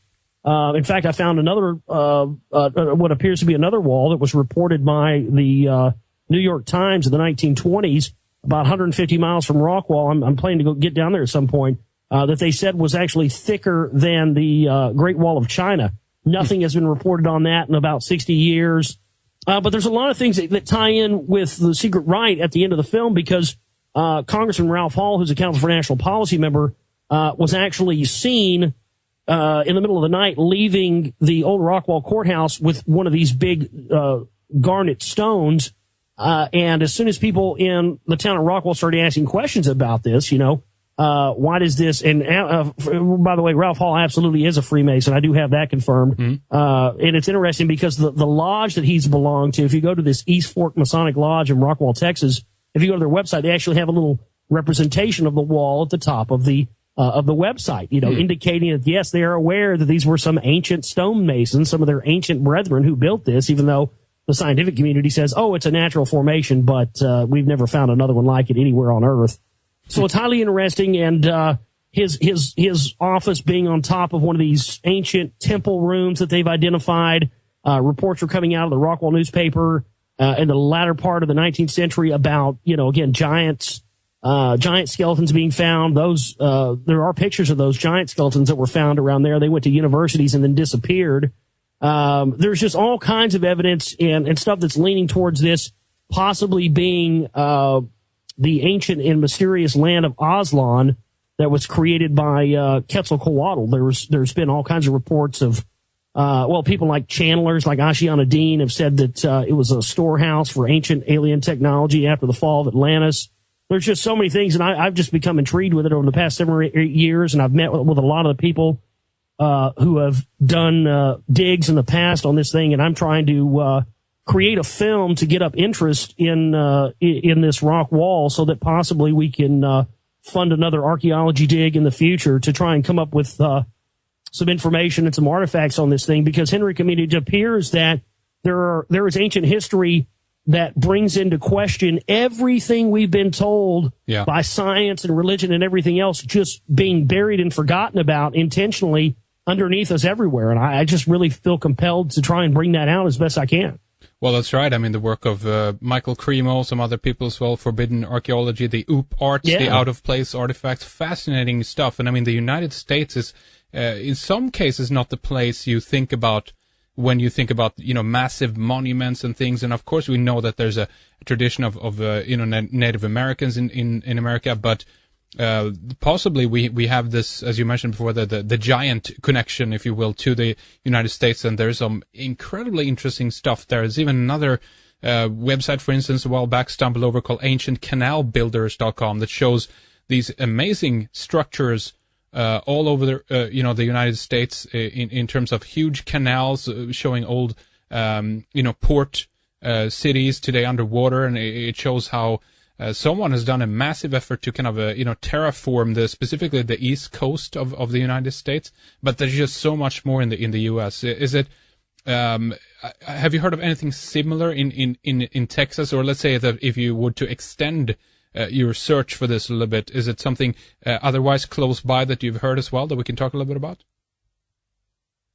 Oh, absolutely. There's actually a Phoenician fortress and a furnace that's been found in Oklahoma, which is a state just north of where I'm at. It's about an hour and a half drive. Actually, it's about an hour from here. And there was a researcher who had found this. The Phoenicians allegedly came into the United States many years ago through waterways, and there's actually a tribe of Indians up in Oklahoma who are the only tribe of Native Americans who actually have their own written language. And this written language appears to be a form of the phonetic alphabet. And so we're now starting to see these structures as in this Phoenician fortress / furnace, where you see these stones that are comprised of cells. They have like a 4-panel square with stones in the middle of them, and then they're stacked up one on top of each other. So this has been referred to as a furnace and a fortress. Oftentimes, when they refer to furnaces in ancient texts, like the fiery furnace, we know that oftentimes they're talking about stargates. So I've been totally intrigued by that, and that's only about an hour and 20-minute drive from where I'm at. So I definitely want to go out and try to get some footage of that. I do have actually some pictures. There was an archaeologist who went out and went out and had actually discovered this, and he brought some stones to show us, and I got some pictures and stuff of that. I hope to go out and see more of that. Also, places like Mammoth Cave in Kentucky, which supposedly you could reach deeper parts of 20 or 30 years ago that they've now shut off, which allegedly have entrances into inner earth and the rest of this stuff. So that's what I'm looking at now. Is I'm kind of seeing a possible tie-in with some of these ancient structures within the United States. Then the reason they're being buried is because it's a possibility they may contain caverns and different things like that may go into the earth itself. So I'm definitely going to do my best if funding permits and get the support that we need to be able to get that film out and to go explore this stuff. It's going to be a different type of film than what I've made before, because it's going to consist of just actual footage and things like that, not news clips and stuff of that nature. So I'm really trying to push the boundaries, Hendrik, as far as looking both at the political structure and the secret society structure of these things, but also the things that are being intently buried and not allowed to be brought to the forefront because they contain some information that, again, challenges the power structure. And I think that's the point of all of this, really. Well, exactly. I mean, that's what's so really interesting about all this, that this might be where things are heading. There has been a kind of a reluctancy from certain portions as well of the alternative community that it's kind of okay for a while. You can look and talk about UFOs, but really we know that it's kind of bullshit. And if for whatever reason we would like to criticize you for anything, we could always just say that, hey, you're looking at UFOs, buddy. So, you're kind of disqualified already right there. There's certain things that seem to be kind of off limit as well. But what you've been pointing at, which is very interesting, is that there is a kind of an ongoing, if you will, cover-up attempt almost in that sense. No, don't look at that. That's not okay. But look over here. Look at all this stuff, right? So. It does seem that way. It does. I mean, everywhere I turn, I mean, I can remember like some of these subjects, not looking into some of these subjects in the past, because I had listened to people who said, don't look into the Sumerian stuff, or don't look into any of this, secret society, because it's a distraction. Focus on bankers and all the rest of this. And you start to come to find out, oh, wait a minute. When you see these connections to, people in the truth movement and alternative media, to the Knights of Malta or the Jesuits or whatever it may be, it starts to paint this picture where you say, okay, well, this is exactly why they never wanted me to look into this. Because they're afraid I'm going to find out this whole other end of connections that there are. And there is so much more to this picture and this worldview of the conspiracy than what the alternative media has been allowed to let out up to this point. And I think that's what's great about Red Ice Radio, is that, regardless of whether or not you agree or disagree with all the guests that come on the show, I think that you have an opportunity here to get access to so many more viewpoints than you do on a lot of the other outlets there. And I think that's why people need to continue to support what you're doing here, Henrik, is because there's very few outlets that allow every single viewpoint pretty much to be put out there. And I think that's what's great about what you do here is you allow that to happen. And so I thank you for that. Well, same to you. I mean, you allow that to happen as well. And that's why we like to go all over the place and an effort to try to find the answers. And because I personally believe as well that there is a bigger story here. There is a great mystery of mankind, but it seems to much of this is we're being entrapped again in a certain set of accepted beliefs, basically, that this is okay to look at, but not this area. And I couldn't care less. I mean, we talked about this a little bit last time we had you on as well, but it's like, that doesn't really matter to me. It doesn't matter. I'm not here to get recognition either from the mainstream, which seems to be the case in some cases when it comes to even alternative media, that they're trying their best and hardest to try to like the pinnacle point is still if you can make it onto CNN or something like that, you know what I mean? And it's like, well, I don't give a crap about that. This is about just finding the answers, letting the answers lead us where it may, or the information lead us where it may. Josh. Absolutely. I mean, I just never have understood that myself either. Is, why are we trying to be against the mainstream, trying to placate ourselves and what we talk about, what we do to the mainstream? Obviously, the mainstream of whether it may be media outlets or books or movies or whatever else has obviously proven itself to be a faction and a control arm of the power structure itself. So that to me is why there was a necessity and a need for a quote unquote alternative media to come up with. But as you said, unfortunately, a lot of those people, just as a comfort zone thing, have fallen back into this same. I'd be honest with you, Henrik. I see lately more fear and paranoia and just frankly bullshit from the alternative media, almost more than you see from the mainstream media these days. I mean, it's absolutely mind-blowing to me to see how much fear-mongering and scaremongering is going on within the alternative media and doom-saying and the rest of this stuff. And look, you're never going to be able to think rationally or act rationally in a situation to save your life if you are acting on the basis of fear. You're just going to be a mess. You're going to be flying all over the place. And I think that's what inherently happens to a lot of people when they first wake up to this information is they're flying off the handle. They want to know whose ass they got to kick. Who do they have to go after to stop this? Because they're just operating on an emotional basis. But when you allow your rational mind to come in and you start looking at and actually having some discernment about this stuff, you start to realize that some of the things that you were made to be in fear about are the fear itself is distracting you from being focused on things that you may actually have the ability to change. And I think that's been a very, very distinct operation is to keep us from actually engaging in actually changing things. They keep us paralyzed with fear and paranoia. And that's a very dangerous thing. Well, it's a kind of a double standard in many cases in all this as well. I don't want to downplay something specifically that I don't have all the facts about, but if we look at some of the situations pertaining to the Gulf oil spill, for instance, or even Fukushima, I'm not saying that things aren't bad, but I'm saying that it has been an incredibly hysterical, in some cases, reaction to some of these things, like we are all going to die kind of thing, and it's all over right now. We're still here, and again, I'm not saying that things are great there and don't worry about it kind of thing, but I see what you're saying there. It's a hysteria involving around that, and in some cases, this can come from people who are, can have an approach that all this, nonsense about 2012 and doomsday, that's all garbage. But let's focus on this that's happening right here. That's our doomsday. It's within the same kind of paradigm, if you know what I mean, and hence a double standard to me, Josh.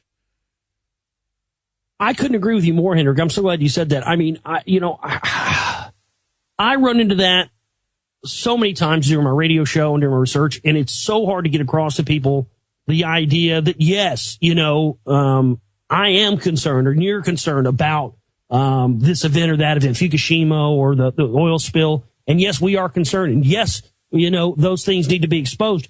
But you're absolutely right. I mean, there just becomes all of this. I mean, I can't believe all the stuff that I heard. I've heard everything possible about both of those events, and I know you have as well, Henrik. I mean, I've heard everything from, aliens caused the oil spill in the Gulf to, Israeli Mossad submarines launched missiles at Fukushima. I mean, there's just this constant thing of paranoia and fear and minimizing our power and our energy and our ability to be able to effectively try and disseminate the facts from the fiction. And I think that that's exactly what they do by keeping people in this frozen state of fear, is they keep that mind frozen, and then you're not allowing people to actually discern for themselves what's going on. And both the alternative media and the mainstream media have done a fantastic job of that as of late. Yeah, it's true. And I remember even hearing a while back that the whole Gulf was going to explode. They were drilling into some kind of batholith point there, and the whole freaking thing was just going to blow up, but it pries on the audience in a sense, and it keeps on coming back for more. In that fear state, there's actually an addiction as well, with pertaining to the adrenaline that's produced when you listen to it. There's a lot more to it than that, and I'm not saying in every aspect this is a detailed plan, but that's certainly one of the side effects in all this. Well, it is, and that's exactly what, it is like a drug. People get addicted to the fight or flight, sort of thing that initiates in all of us, and then people learn to manipulate that. The fact of the matter is that a rational person who is operating on all the best facts that they can come up with is going to be much more effective than someone who's running around like a chicken with their head cut off, scared and saying the sky is falling. And again, true. I think that is the ultimate point in all this, Henrik, is they don't want us to be researchers and people who are finding the truth on our own and finding it unfiltered. They want to make sure there are all these gatekeepers and all these things there that will muddy the water for you. So they're certainly not making it easy on the researcher, but folks, nothing in life is ever easy. But my thing is that all my years of doing this, I've been on air for almost 5 years now, and my life has changed 100% since I started actually looking at things on my own and researching on my own and finding my own truth, and not just following what other people have said to me. And yeah, it's been tough, like you mentioned earlier, having to come to grips with people that you thought were heroes and understand that they're not your heroes and not on your side. That's a very tough thing, but a very healthy deal thing with that as well. It's very healthy. It's very healthy because then you start to realize, that okay, they pull one over on me. I fell into this trap again, but I'm not going to allow that to happen. It's okay to admit that you've been duped. It's okay to admit that you bought into, this truther's information or this researcher's information. It's okay. Nobody's going to look down on you or think bad about you because you bought a lie. I bought a lie too. We all have at some point. But the real fact of the matter is are you going to move on from that? Are you going to continue to push forward your own knowledge and your own enlightenment and try to do the best to share that with other people as well? And I think for me, Henrik, that's become a real focus of all my work. Absolutely. I mean, this is about continuing the search in that sense, and don't expect to have the whole picture yet, and have some humility in the attitude towards both the information, but also in the way we present or claim to have all the answers or all the truth, and just keep more of an open mind and just share what we have, obviously, and don't hold anything back in that sense, but don't claim that this is the ultimate truth and this is what everyone else should think as well, because that's horrible. I don't have all the answers, and nobody out there does, but I think the most important thing is that if all of us individually are focusing on our own part in this and our own work in this, that collectively we can gain a lot of insight and gain a lot of ground by just being our own individuals and continuing to push and look into this stuff. I mean, I think that that's exactly what they don't want. They want us in factions because we're easily controlled. They want us in groups. They want us in categories. And I think when you have a bunch of sovereign individuals out there who are just interested in the information or not inclining themselves towards this group or that group or anything else, I think that's a much more dangerous proposition to the power structure, because then you're not relegated to some fringe or some area where you're more easily controlled. That's right. We'll tread easy forward, see what happens, feet on the ground, and head in the sky, as to say. Excellent to talk to you again, Josh. Always good to have you on again. Great job on the DVD, and I once more want to mention the website, theglobalreality.com. Head on over there. Take a look at the options that Josh has for you in terms of the DVDs. I highly recommend that you take a look at it and then determine for yourself what you think and what to make of all the information presented. Josh, you also have a radio show, of course, going that people can tune into. You have all the other information on the site as well. But if there's something else you'd like to mention, I'll leave the last couple of minutes here open for you, if so, Josh. Well, thanks, Eric. I appreciate that. And theglobalreality.com is my website. It's theglobalreality.com. And up there, people find all kinds of stuff. We have a book section up there that has some audio books that are taken from readings I've done from stuff like William Bramley's The Gods of Eden and some various other books. We've got all my other documentary films and stuff up there. But under the Buy SR2 tab is where people go and get the DVDs and Blu-rays of the Sea Right Volume 2. And if there's people out there that want to be contributors financially to some of the next projects and next films, these all require money, and I don't have any outside source funding other than the people that listen and enjoy my work. So that's where they can support my work as well at the website, Henrik. And again, I just appreciate Red Ice Radio. I appreciate what you do, and this format of being able to come up here and have an open conversation about all of this stuff is very vitally important. So I hope people continue to support your work and what you do, Henrik. And again, just thank you so much for having me. Thank you, and great. Have a blast for your next project, of course. Sounds like a lot of fun, and good luck on the Rockwall project. Sounds great. Thank you. Much more coming your way soon. Keep an eye on the website for all the latest. Thank you for listening, and thank you for subscribing. This is Henrik. Have a great day wherever you are, and take good care.